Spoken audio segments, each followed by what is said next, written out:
Hello student, जैसा कि आप जानते हैं आज की वीडियो में हम कक्षा 9 सामाजिक विज्ञान के अंतर्गत नाथसीवाद और हिटलर का उदय,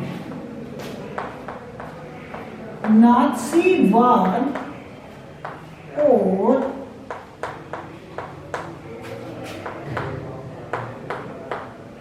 हिटलर का उदय,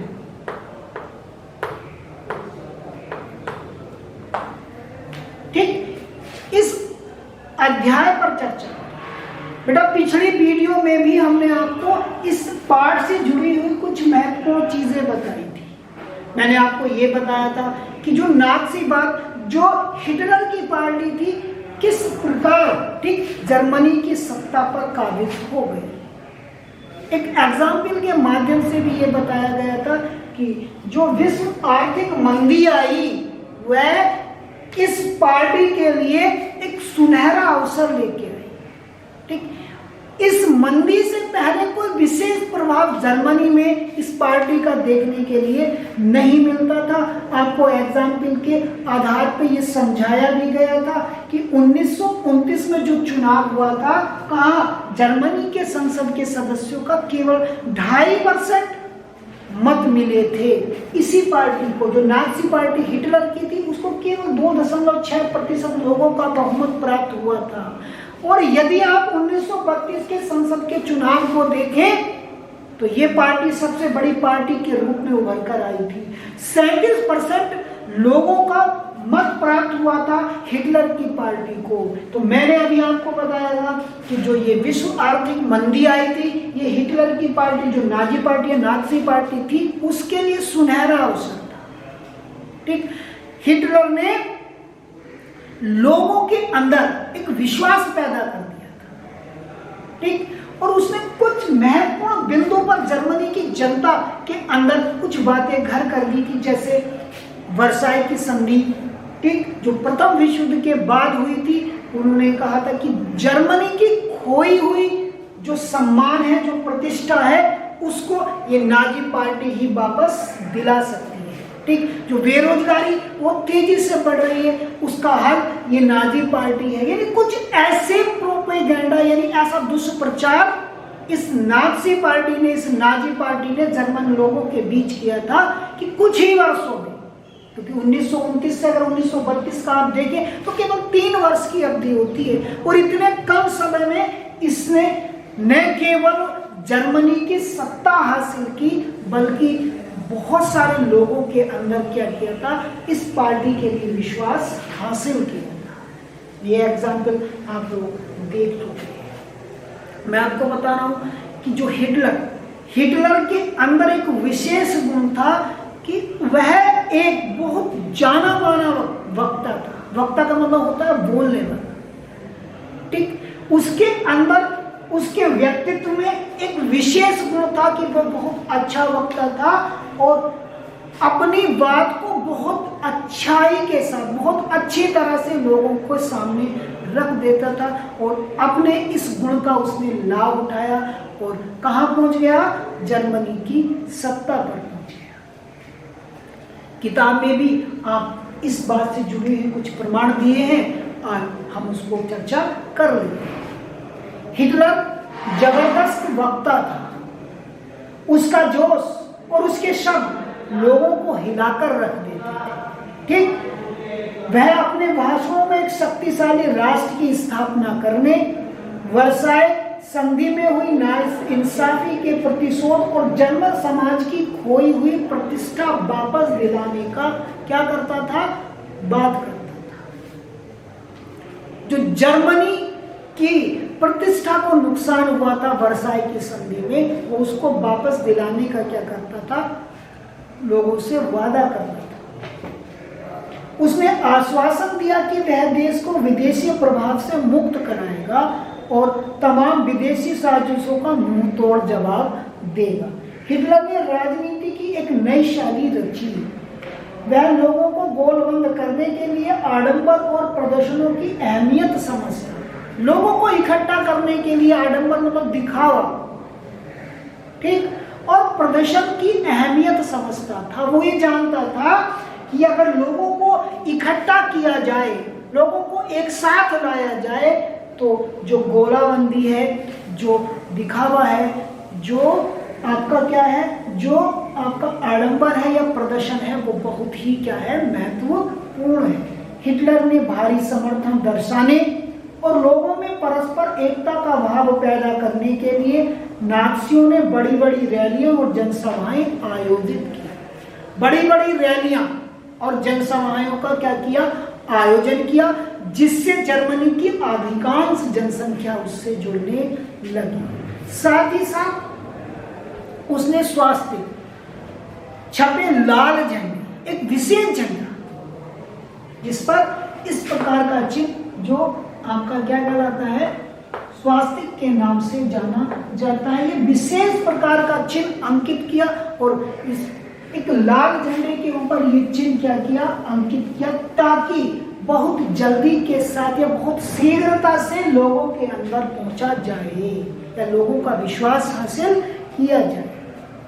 नाज़ियों ने अपने धुआंधार प्रचार के जरिए हिटलर को एक मसीहा, ऐसा व्यक्ति जो समस्याएं, जो मुश्किलें उस समय जर्मनी में थी, उसको वही व्यक्ति दूर कर सकता है। एक ऐसा पात्र, एक ऐसा व्यक्ति नाज़ियों ने जर्मन लोगों के सामने रख दिया। ठीक, यानी ऐसी भूमिका, ऐसी पृष्ठभूमिका जमा दी गई हिटलर की कि लोग उसको एक मसीहा, एक देवता के रूप में मानने लगे। वो समझने लगे कि जो संकट आज हमारे सामने उपलब्ध है, उस संकट से केवल एक यही व्यक्ति ही हमको क्या निकाल सकता है, बाहर निकाल सकता है। ऐसी पृष्ठभूमि, ऐसी तस्वीर जर्मनी की जनता के सामने हिटलर की रख दी। जैसे जैसे हिटलर का प्रभाव जर्मनी की राजनीति में बढ़ता चला गया, उसने फिर कभी पीछे मुड़कर नहीं देखा। उसने जर्मन की सत्ता को कब्जाने के बाद वहां पर जो लोकतांत्रिक व्यवस्था बनी थी, जो लोकतांत्रिक सरकार थी, उसको समाप्त कर दिया। किस प्रकार समाप्त कर दिया, ये आप समझिए। आपके बुक के माध्यम से या बुक में कुछ लाइन ये दी गई जो इस बात को स्पष्ट करती है कि जैसे ही हिटलर जर्मनी की सत्ता पर आया, जैसे ही जर्मनी की सत्ता हिटलर के हाथों में आई, उसने क्या किया, वहां पर अपने प्रभाव स्वरूप वो सारी लोकतांत्रिक व्यवस्थाएं क्या कर दी, समाप्त कर दी। वो संस्थाएं एक एक करके उनको क्या कर दिया, समाप्त कर दिया और ऐसी संस्थाओं का निर्माण किया जिस पर केवल हिटलर का प्रभाव। ठीक, वो चीजें थी क्या, वो आप लोग समझेंगे। 30 जनवरी 1933 को राष्ट्रपति हिंडनबर्ग ने हिटलर को चांसलर का पद भार दे दिया। ये वो समय था, ये वो घटना थी, या ऐसा मान लीजिए ये वो अवसर था जिसने जर्मनी के शासन में, जर्मनी की सत्ता में किसकी, हिटलर की पैर जमाने का अवसर दिया। तो सबसे पहले क्वेश्चन यही बनता है बेटा कि हिटलर जर्मनी का चांसलर कब बना था?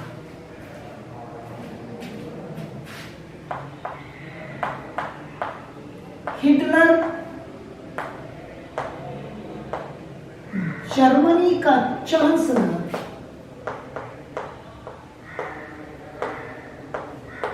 आप जानते हैं 30 जनवरी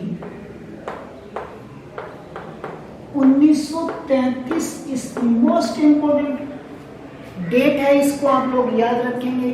ठीक, अक्सर आपसे मालूम किया जाता है या पूछा जा सकता है कि जर्मनी का चांसलर हिटलर कब बना। ठीक, कब बना, तो वो डेट है आपकी 30 जनवरी 1933। ये वो समय था, ये वो अवधि थी। फिर इसके बाद हिटलर ने जर्मनी की सत्ता से या जर्मनी की राजनीतिक व्यवस्था से कभी पीछे मुड़कर नहीं देखा और अपनी पकड़ धीरे धीरे क्या करता रहा, मजबूत करता रहा। और एक समय ऐसा आया कि संपूर्ण शासन का जो निर्णय थे वो हिटलर स्वयं लेने लगा। उसी को हम लोग आगे समझेंगे। यह मंत्रिमंडल में सबसे शक्तिशाली पद था। उस समय जो चांसलर का पद था, तो वो मंत्रिमंडल जो था उसमें सबसे महत्वपूर्ण पद होता था, और उस पद पर 30 जनवरी 1933 को नियुक्त कर दिया गया था। किसको? हिटलर को। तब तक नाज़ी पार्टी रूढ़िवादियों को भी अपने उद्देश्यों से जोड़ चुकी थी। रूढ़िवादी, कई बार इस शब्द का प्रयोग हो चुका है। फ्रांस की क्रांति, रूस की क्रांति, और यहाँ तक कि नाज़ीवाद और जो हिटलर जो चैप्टर आप पढ़ रहे हैं उसमें भी रूढ़िवादी शब्द का अनेकों बार प्रयोग हुआ। ठीक, अब रूढ़िवादी कौन लोग होते थे ये आप जानते हैं। रूढ़िवादी वो लोग होते थे जो प्राचीन तरीकों से, ठीक, क्या करते थे, शासन या प्राचीन तरीकों में अपना विश्वास रखते थे। उनको हम क्या कहते थे? रूढ़िवादी लोग कहते थे। और जर्मनी के जो मंत्रिमंडल में जो चांसलर का पद था, जो हिटलर को मिल चुका था, उसने क्या किया? रूढ़िवादियों को भी अपने प्रभाव में लेना शुरू कर दिया। यानी रूढ़िवादी समाज का एक बहुत बड़ा वर्ग था, या ऐसे समझ लीजिए रूढ़िवादी लोग थे, उनका समाज के एक बहुत बड़े वर्ग पर क्या था? प्रभाव था। किन वर्ग पर प्रभाव था? उस वर्ग पर प्रभाव था जो पुराने विचारों से, पुराने तरीकों से क्या करते थे? कार्य करना पसंद करते थे। वो रूढ़िवादी कहलाते थे। और रूढ़िवादी जो लोग थे समाज के एक बहुत बड़े वर्ग का क्या करते थे? प्रतिनिधित्व करते थे। और हिटलर ने उनको अपने प्रभाव में लेना क्या कर दिया था?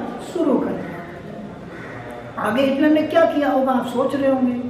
ठीक, तो इसको जानने के लिए आपको बहुत ध्यान से वीडियो सुनना है। सत्ता हासिल करने के बाद हिटलर ने लोकतांत्रिक शासन की संरचना और संस्थाओं को भंग करना शुरू कर दिया।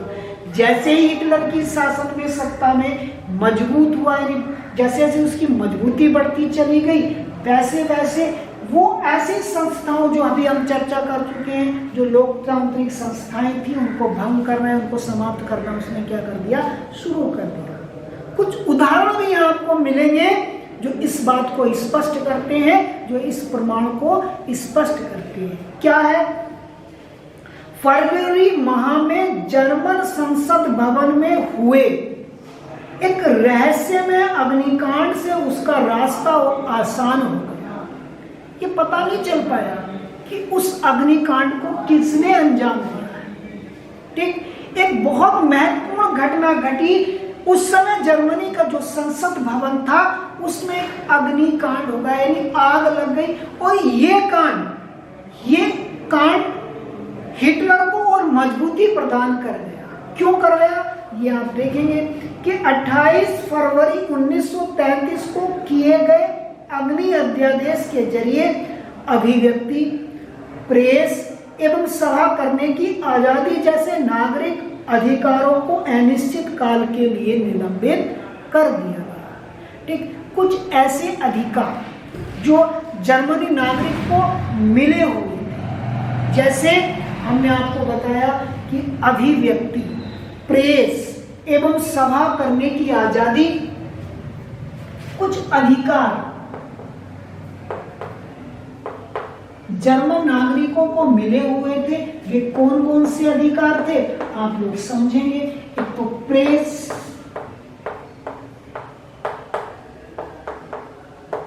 अभिव्यक्ति का मतलब है कि व्यक्ति अपने विचार को स्पष्टता के साथ क्या कर सकता है? व्यक्त कर सकता है। वो अभिव्यक्ति कहलाती है, जो व्यक्ति की सोच है। तीसरा सभा का मतलब यदि आप किसी बात से सहमत नहीं है तो उसके विरोध में, यानी उसकी जो नीतियां हैं उसके विरोध में आप इकट्ठा हो सकते हो, लोगों को इकट्ठा कर सकते हो, सभा कर सकते हो और उन जो नीतियां हैं उनका विरोध कर सकते हो। ये कुछ अधिकार जर्मन नागरिक को मिले हुए थे। तो जैसे ही जर्मनी की सत्ता पर ठीक हिटलर का प्रभाव पड़ा तो उसने ऐसे अधिकारों को भंग करना क्या कर दिया? शुरू कर दिया। बाइबर संविधान में इन अधिकारों को काफी महत्वपूर्ण स्थान प्राप्त था। इसके बाद हिटलर ने अपने कट्टर शत्रु कम्युनिस्टों पर निशाना साधा। ठीक, इन अधिकारों को समाप्त करने के बाद जो राजनीतिक शत्रु थे हिटलर के, उन्होंने उसको निशाना साधा, यानी सीधे ठीक उनको समाप्त करने का निर्णय कर दिया। वो लोग कम्युनिस्ट थे। ठीक, तो पहले तो ये जो आपके अधिकार थे इनको समाप्त किया गया, और इसके बाद राजनीतिक शत्रुओं को अपने रास्ते से दूर करने का क्या कर दिया गया, काम शुरू कर दिया गया। अब किस प्रकार, किस तरह से ठीक हिटलर ने अपने राजनीतिक विरोधियों को समाप्त किया, ये आप समझिए। ज्यादातर कम्युनिस्टों को रातों रात कंस्ट्रक्शन कैंपों में बंद कर दिया गया। जो उनके राजनीतिक विरोधी थे उनको पकड़कर ठीक एक संस्थान, एक स्थान जिनको कंस्ट्रक्शन संस्थान कहा जाता था, उनमें बंद कर दिया गया। कम्युनिस्टों का बर्बर दमन किया। बर्बर का मतलब बहुत शारीरिक यातनाएं देकर उनको क्या कर दिया गया, समाप्त कर दिया। लगभग 5 लाख की आबादी वाले ड्यूसलाडर्फ शहर में गिरफ्तार किए गए लोगों की बची कुची 6,808 फाइलों में से 1,440 सिर्फ कम्युनिस्ट ही थी। यानी बहुत बड़ी मात्रा में हिटलर ने अपने राजनीतिक शत्रुओं को क्या कर दिया, समाप्त कर दिया। ठीक, केवल अपने राजनीतिक शत्रु ही नहीं, यहां आप समझेंगे कि बहुत बड़ी ऐसी जाति थी, कहां, जर्मनी में, जिनको जबरदस्ती क्या किया गया, अपने रास्ते से हटाया गया। एक एग्जाम्पल आपको दिया गया है कि नाज़ी शासन में कुल 52 किस्म के लोगों को क्या किया गया, दमन किया गया। यानी 52 किस्म के लोग जो नाजी सोच से संबंध नहीं रखते थे, उनको हिटलर की पार्टी ने क्या किया, अपने रास्ते से हटा दिया। आगे हिटलर का बर्बर कार्य बढ़ते चले गए। ठीक, मैंने आपको बताया कि जैसे जैसे शासन पर अधिकार उसका मजबूत होता चला गया, वैसे वैसे वो ऐसे कार्य करता चला गया, जिससे ठीक समाज का एक बहुत वर्ग उससे दूर होता चला गया। आगे की घटना और ध्यान से आप सुनेंगे कि 3 मार्च 1933 को प्रसिद्ध विशेषाधिकार अधिनियम पारित कर दिया गया, और इस कानून के जरिए जर्मनी में बाकायदा तानाशाही स्थापित कर दी गई। तो जर्मनी में जो तानाशाही स्थापित कर दी गई, कब, जर्मनी में तानाशाही की स्थापना कब की गई, 3 मार्च 1933। 3 मार्च 1933। ठीक, 3 मार्च 1933 को आप जानते हैं एक विशेष अधिकार यानी एक विशेष कानून पारित किया गया, और उसका नाम था इनेबलिंग एक्ट।